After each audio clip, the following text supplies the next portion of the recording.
The opinions expressed in the following programs are those of the participants and do not necessarily reflect those of Rogers nor Rogers TV. This program is brought to you by Ignite TV. Now you're in command. Visit Rogers.com for more details.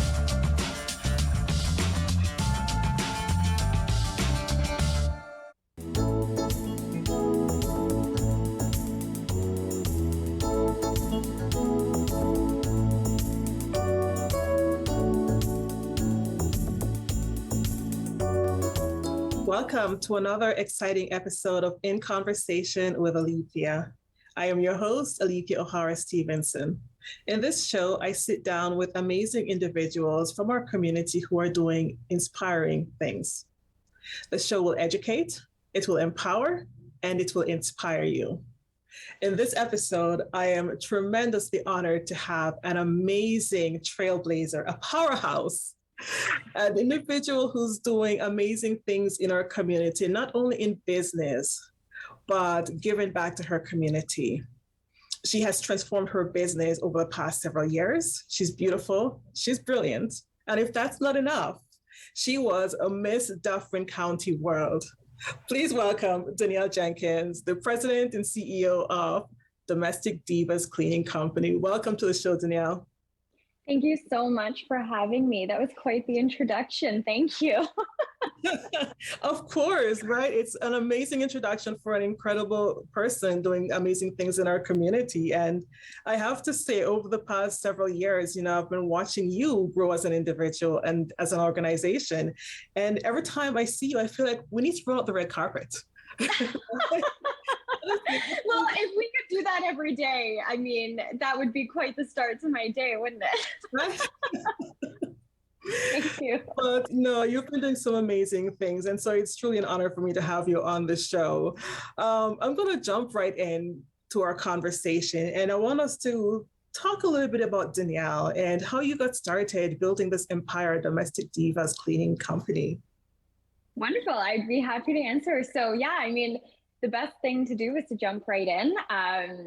About, I guess, almost 6 years ago now, life changed for me. My plans of going to law school got thrown out the window with some things that were thrown at me that I couldn't really control. And before I knew it, I had to make some quick money. So I started cleaning some really nice homes in the Dufferin County area by myself, just to kind of get ahead and start over again after these life circumstances were thrown at me. And within a short 8 months, I had friends working with me. I had paid off around $80,000 worth of debt. And I kind of had to make a decision whether I was going to continue on that path or whether I was going to stop completely and go back to school. I mean, I was at that point where I had to make that decision because I couldn't take any more clients on. I couldn't hire any more people unless I had the means to do so, whether, that was HR or all of the processes and systems to be able to do so. So I made the decision to stay. I mean, I loved it. I loved what I was doing. I loved who I was working with. I loved our clients. And so I took the time to develop the processes and the systems and kind of really change the narrative of the cleaning industry. I mean, unfortunately, the cleaning industry doesn't have the greatest standard or reputation. And so, you know me, and you know that I have high standards and, quite fond of sophistication and professionalism. So I really did incorporate those into our company and just kind of change the narrative of the cleaning industry, creating the company that we did. And here we are 6 years later, and we have over 40 staff members now in all three divisions of the company. We have over 1,000 clients, both residential and commercial. Not only do we serve Dufferin County, we also serve other communities as well.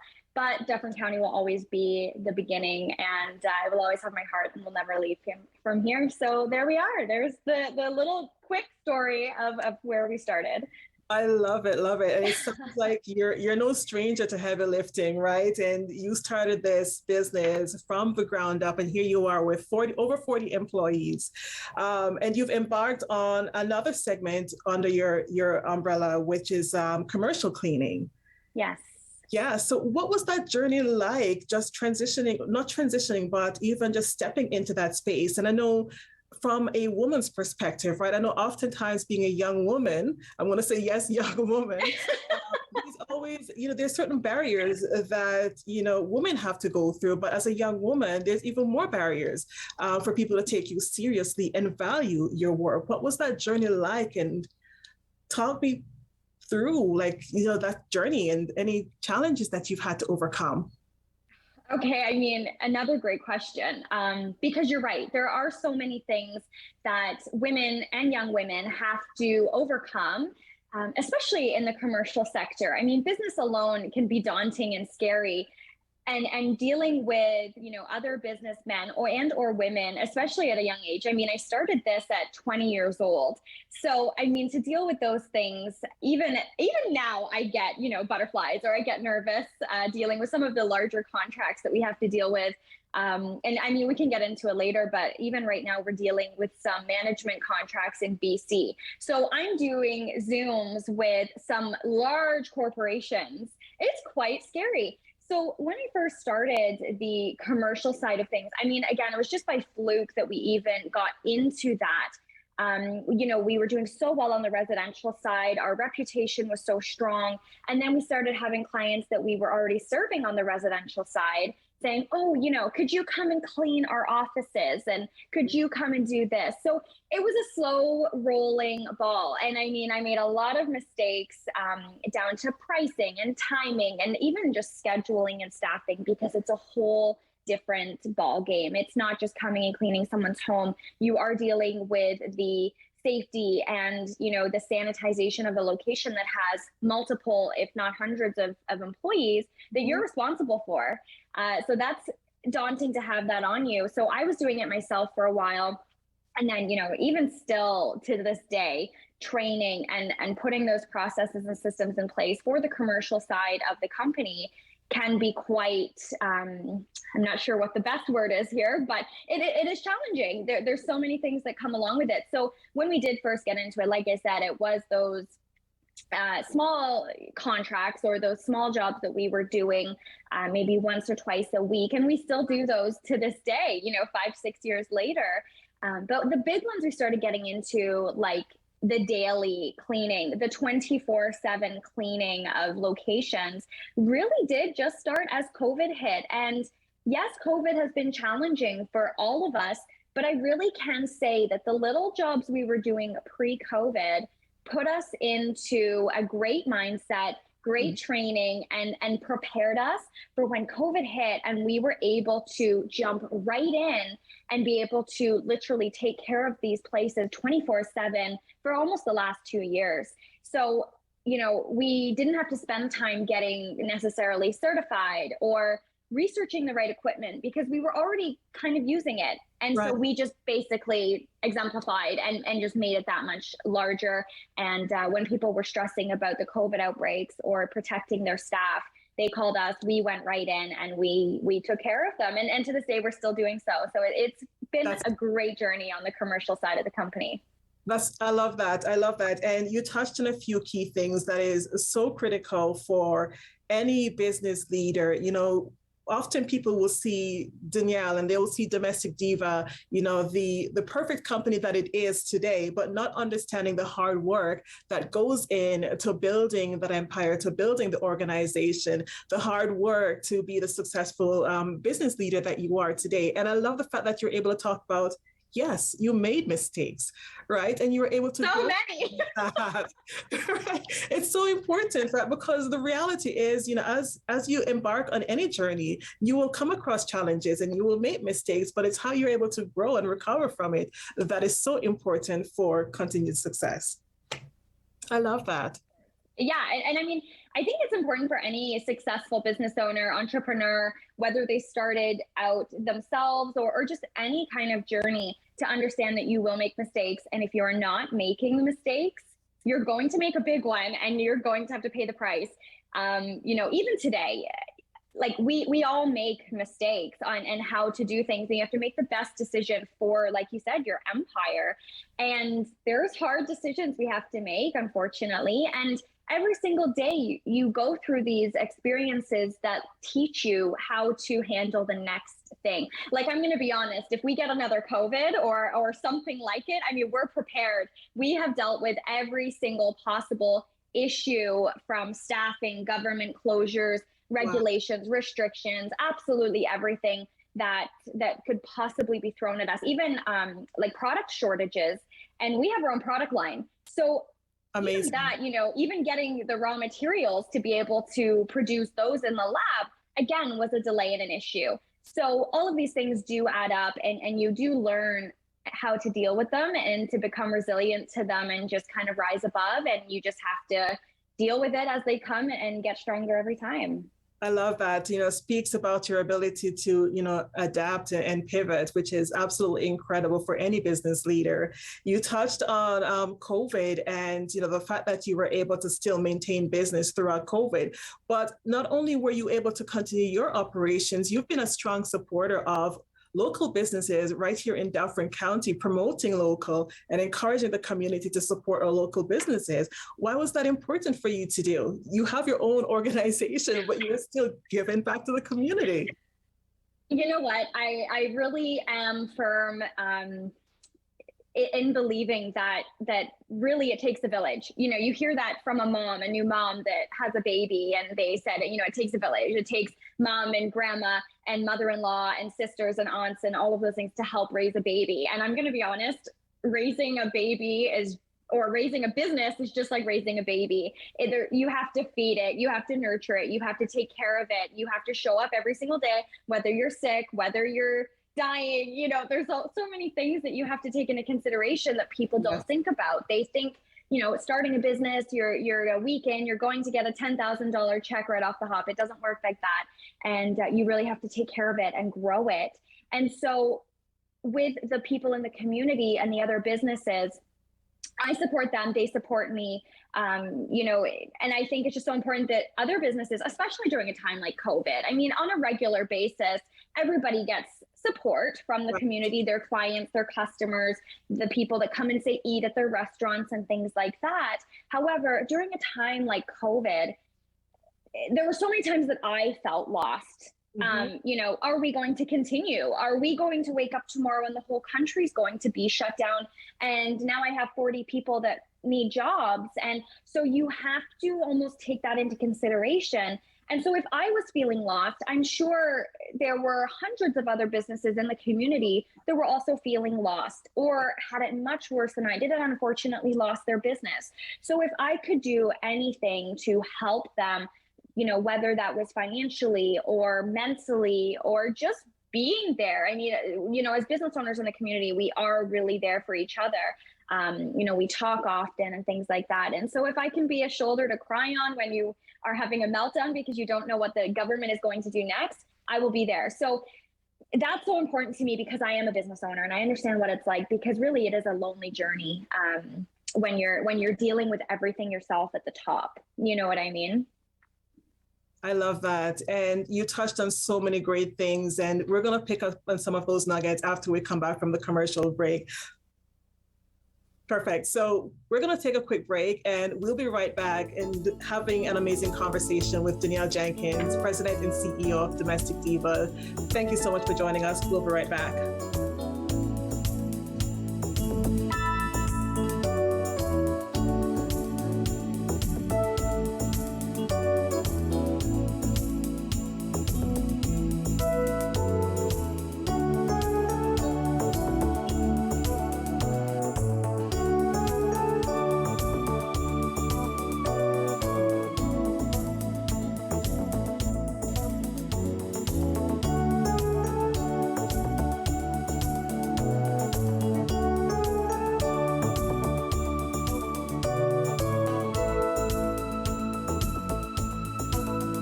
Calling all journalism students, Omni Television is once again awarding scholarships to qualified students pursuing a career in third language journalism. Canada is a multicultural country, and I know that there are a lot of people like me out there we need the support to do our job in our native language. Omni is home to a variety of locally produced current affairs programs and daily national newscasts, broadcast in 6 languages. To learn more about Omni scholarships, visit omnitv.ca/scholarships.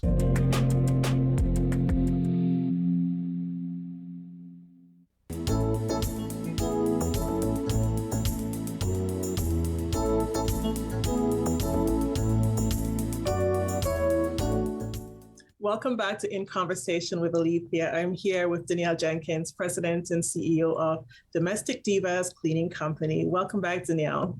Thank you so much. I'm looking forward to getting into our next little spiel of our conversation. Yes. The next part of the conversation is a little bit interesting because I want to pick on the fact that as a young woman, a young businesswoman, and often you will put your price out there to the market and then you have people coming back and saying, no, lowball you. How have you been able to navigate and making sure that you're getting the right price for your business and for your organization? That's a great question, Alethia. We deal with it. I mean, and so do other businesses. And I think it's really important to have these conversations and to discuss a topic like this, because unless you're a business owner, it's really difficult to understand why we have the prices we do, how we demand them, and why we demand them. And on top of that, we all have to make a living. So I think it's really important to have these conversations so people do understand, because unless you run a business, you don't understand. And it's easy to think that anybody can just throw a price out there. So for starters, our pricing, I don't take a huge profit. We're a regular business. I take my profit like any other business, between 15 and 20%. On top of that, out of that 100%, we're covering insurance, we're covering WSIB, we're covering our training, we're covering our management, we're covering our G&A, we're covering supplies, we're covering product, we're covering payroll, we're covering salaries, we're covering so many different things. And so when people ask for a discount, for example, you know me, again, and maybe other people don't know me. I wish we could do everybody's services for free, because I love the feeling that our clients get. I love being able to provide the jobs. I love that our employees love our company and are so proud to work for our company. I wish I just had, endless amounts of money sitting in the bank account to be able to pay people to do the job and not to charge people. But unfortunately, life doesn't work that way. So when it comes to our pricing, you've seen our company grow.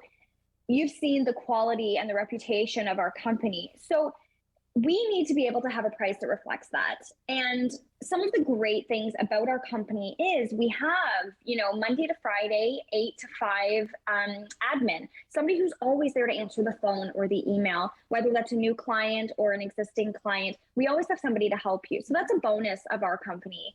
We're on top of that, we're insured for $10 million. So if anything with any of our locations or anything like that happen, we're covered. So that's another great bonus. We have great products, another great bonus. And the list goes on with these things. And so one thing that I love about our company is we can also guarantee our satisfaction our satisfaction guarantee because we have full-time management to be able to train, to be able to inspect, to be able to ensure that quality is done across the board. So not only are there managers, they're almost quality control at the same time. Yeah. So with that comes expense. So yes, we may be higher than the average cleaning company or cleaning business in Dufferin County. However, we have somebody or a few people to be able to ensure that the clients are getting the service that they're paying for. So, they're not being left hanging before a family member comes over. They're guaranteed that their home is clean. They're not worrying about a COVID infection at their commercial location, things like that. So those are the things that we can offer that justify our pricing. Mm-hmm. And to be able to send that to a client when they're asking for a quote, yes, then we do get clients that come back and say, oh, that's out of my budget. And I'm going to be honest, even to this day, like after, thousands of clients, it still breaks my heart every time. And I wish I could say, you know what, pay me whatever you can afford. Right. But I can't run a business that way. And so unfortunately, we do then just have to explain to the client, I understand where you're coming from. I know we're maybe not, the most affordable, but I can guarantee X, Y, Z. Okay. And majority of the time, clients are okay. They go, you know what? Our previous cleaners were like this. And so we're willing to trust that you're going to do this. I love that. You know what? Oh, sorry, go ahead. Yeah. Sorry, I really like how you've been able to, position and justify, how the value of the organization and the work that you're doing and providing benefit to the community. So I absolutely love that. I would love to stay on this topic much longer, but I know we're short for time and this could take a full hour. But I want to pivot into, some of your community work. And I know you started Operation Sparkle a number of years ago. Can you tell us a little bit more about that initiative and why it was important for you to start Operation Sparkle? Sure. Yeah. And I appreciate you for touching on that, because on top of our great work, we do give back to the community a lot. And I think it's very important. So with Operation Sparkle, for those of you that don't know, it is our annual toy drive that we do at Christmas time. And so when I was younger, we didn't grow up in a very privileged family. We didn't have a whole lot of money. And my mom always worked her butt off and made sure that we had our Christmas presents. And I saw the stress that it put on her while I was young. And so then when I grew up and then these life circumstances were thrown at me, there were situations where I had to touch in on the toy drive based on the circumstances. And, we can also get into that at another time. But I had to utilize that. And so I got a helping hand. And so the second that I could give back, I always did. And so shortly after that, I did it myself, even before the company was started. I always gave back at Christmas time on the toy drive. I always did what I could, whether it was 1 toy or 3 toys or 10 toys, whatever I could do, I always did. And so when I was then able to be involved with, at the beginning, hundreds of people and now thousands of people, whether they're clients or our colleagues or our staff force or anybody involved within the company, I wanted to utilize the fact that we had so many people in front of us and so many people want to be a part of something so great. Mm-hmm. So when that was able to happen, I said, you know what, worst comes to worst, they're going to say no. So I was able to then bring it forward to our company, to all of our clients, and we were then able to get them involved in donating toys. Basically we took advantage of the mass of people and we're able to collect hundreds of toys for people in Dufferin County. And, I just feel so good about it that not only do I feel great about it, our staff feel great about it, they're proud of the company. Our clients love being a part of it because they know they're a part of something so big. So I think this is our 5th year. And last year we did just under $5,000 worth of toys. So that's huge. That's a huge accomplishment. I'm so proud of our company for that. So that's Operation Sparkle. And I just anticipate it getting bigger and bigger every year. Absolutely. And, keeping in line with the whole community theme, the other thing that I know you're passionate about is young entrepreneurs. And I know I had the pleasure several years ago of having you speak to some of our students at the local high school. But when it comes to our young people and those young entrepreneurs starting off on their journey, what message would you give to them and why is it important to be able to not only be an entrepreneur, but to be able to give back to their community? Why would that piece be important? Oh, good question. There's so many things that I love sharing with people. As you know, I do a lot of mentorship with our young entrepreneur community in Dufferin County and outside of the community.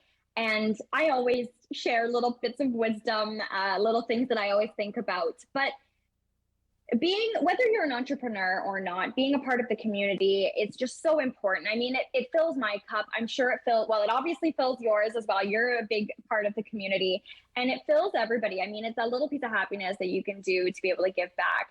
But the biggest thing for me, and maybe this is a little bit of advice, but maybe it's not, but one thing I always just like to share is I am so blessed and so grateful for the life that I live. I mean, I live such a great life, and I'm so thankful and grateful for it. And so I really don't need everything that I have. And if I can give that back and be able to give it to the people that do, then, why not? Because I don't need everything that I have. I've been gratefully blessed with all of these things and this abundance. And so I would just love to share it, because I know there's so many people out there that just don't have it. So I just want people to know that, if you do have a little bit of extra something, whether it's money, whether it's food, a toy, or even just your physical, go and volunteer, go and help. Anything really does help, because I'm telling you, you really don't need it all as long as you count your blessings every day. So whether you're an entrepreneur or not, I think that's very important. And then as a young entrepreneur, for any young entrepreneurs that are probably listening, one thing that I always tell the people that I mentor is always know what you're going after and don't let anything sway you otherwise. And to get into that a little deeper, everything that you do, I mean, everybody has a vision for their life. Everybody knows what their life wants to look like and what you want out of life. And so if every single day, especially young people, it's easy to be distracted when you're young. We all have went through that. And, I want people to know, whether you're a young entrepreneur or any kind of entrepreneur, it takes focus and dedication, and you cannot be distracted. So choose what you want your life to look like, envision it and have that in your head all of the time. And then every decision that you have to make, or every move or anything that comes to you, make sure that aligns with that vision and just keep going after that. I love that. And what I'm hearing too is that you don't need to wait until you're successful to give back. You can give back to the community right now, volunteering and just doing the amazing things that you're doing at every stage in your journey. So that's quite powerful.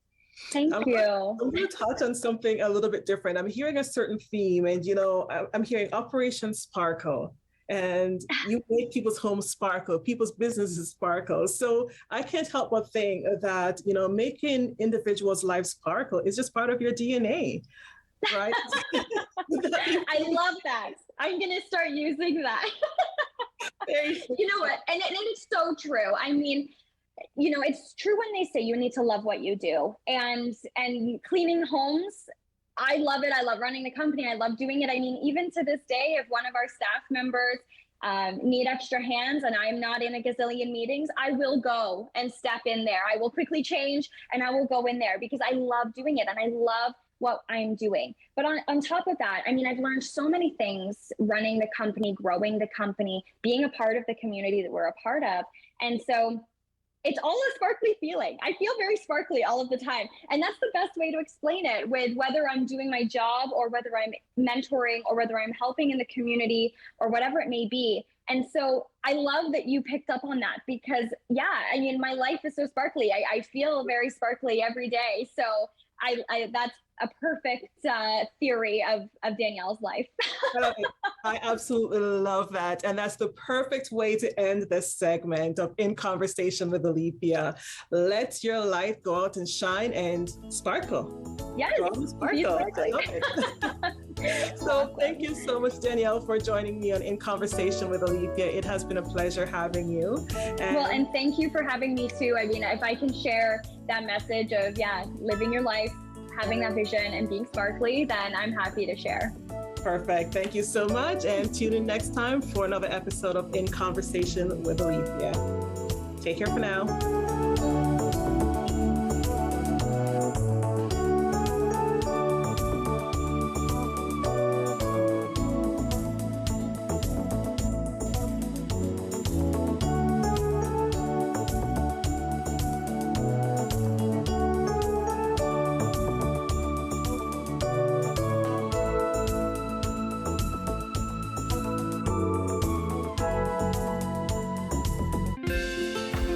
Call the Rogers TV viewer response line.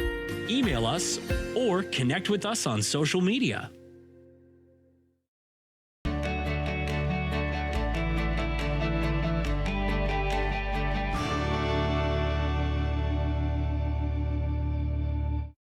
As the fighting continues in Ukraine, thousands of people are fleeing for their lives, forced to leave everything behind. You can help them. Your donation to the Humanitarian Coalition will provide food, water, shelter,